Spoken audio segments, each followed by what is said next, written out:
Alhamdulillahirabbil alamin wassalatu wassalamu ala Rasulillah wa ala alihi washabihi ajmain. Subhanaka la ilma lana illa ma 'allamtana innaka antal alimul hakim. Rabbi shrah li sadri wa yassir li amri kata misalnya qaul. Saudaraku sekalian, kita di akhir zaman ini, khususnya 7 tahun terakhir ini, Allah uji dengan ujian-ujian yang luar biasa. Umat Islam didolimi, umat Islam dipersekusi, dan umat Islam diintimidasi oleh penguasa zalim, dan ini adalah sunatullah. Kita bersyukur karena kita didolimi, bukan yang mendolimi. Syariat Islam dikebiri oleh umatnya sendiri. Orang fulus, orang-orang yang lurus ditindas oleh orang-orang yang berpaham fulus. Ulama-ulama lurus diintimidasi oleh ulama fulus. Kebanyakan orang tidak bisa membedakan mana ulama lurus dan ulama fulus. Padahal gampang. Ulama lurus kalau di zaman sekarang ini adalah ulama yang diintimidasi, sedangkan ulama fulus, ulama yang dikasih roti oleh penguasa. Gampang sekali. Tapi nggak masalah lah ya, karena kita ini hidup ini kan sebentar ya. Hidup ini ada waktunya untuk senang-senang, hidup ini ada waktunya untuk merenung, dan ada kalanya waktunya untuk pulang. Pulang adalah sebuah keniscayaan. Kalau kita lihat ada Syekh Ali Jabir yang begitu muda, bahkan lebih muda dari kita.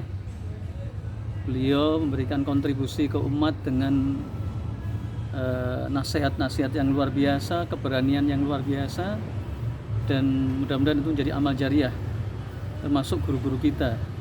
Ya, jadi sedikit sekali orang yang berani menyampaikan kebenaran di zaman yang penuh fitnah ini. Apa itu kebenaran? Kebenaran itu adalah apa yang disampaikan di dalam Al-Quran dan As-Sunnah. Manakala kebenaran itu sendiri dikubur oleh umatnya. Jadi sekarang ini banyak orang mencari duit dengan menjual agama yang sebenarnya dulu di zaman Bani Israel itu pernah ya menimpa pada umat Nabi Musa, pada umat-umat terdahulu ketika mereka mencari duit dengan menjual agama. Makanya Al-Quran menyampaikan banyak ayat dan kisah tentang pelaku dolim ya, yang dilakukan para penguasa, dan pelaku licik yang dilakukan oleh para ulama. Ulama harusnya mengobati umat manusia, tapi ini malah mencari keuntungan di tengah manusia yang lagi bingung.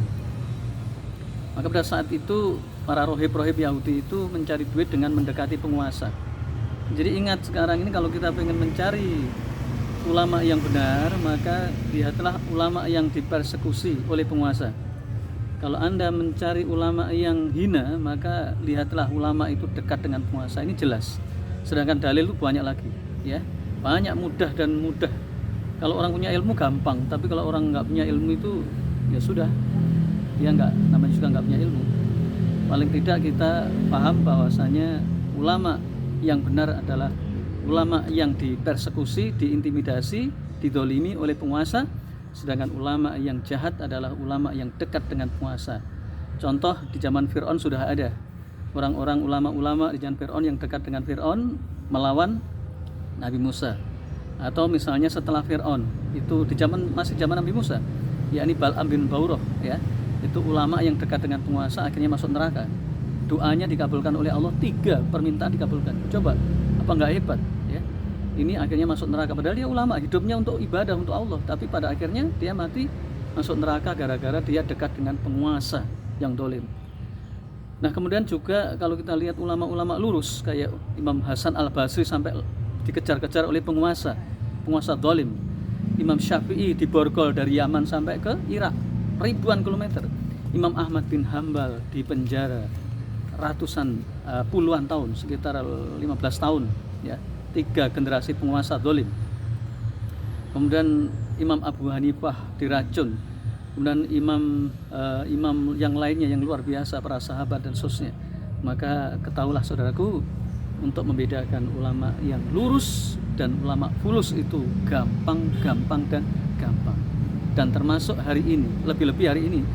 Dulu saja banyak sahabat, banyak tabiin, banyak ulama besar itu sudah seperti itu, apalagi jam sekarang. Jadi kalau kita lihat, saya tuh sering menangis ulama-ulama yang semestinya membela umat malah dekat dengan pengkhianat. Ulama yang harus mengobati umat yang lagi sakit, malah ulamanya lagi sakit. Apa itu? Makan harta rakyat. Dia dikasih oleh penguasa itu, hakikatnya itu uang rakyat. Penguasa itu uangnya dari mana kalau bukan dari rakyat? Fir'aun itu bisa begitu karena dia menindas rakyat dan rakyat disuruh bekerja tanpa upah. Ya, rakyatnya zaman kompeni Belanda, kenapa Belanda bisa bangun? Orang heran pada Belanda bangun gedung yang mewah-mewah, itu rakyat disuruh bangun. Kalau penguasa tinggal nyuruh dan nyuruh. Aku qouli hadza wa astaghfirullahaladzim, innahu huwal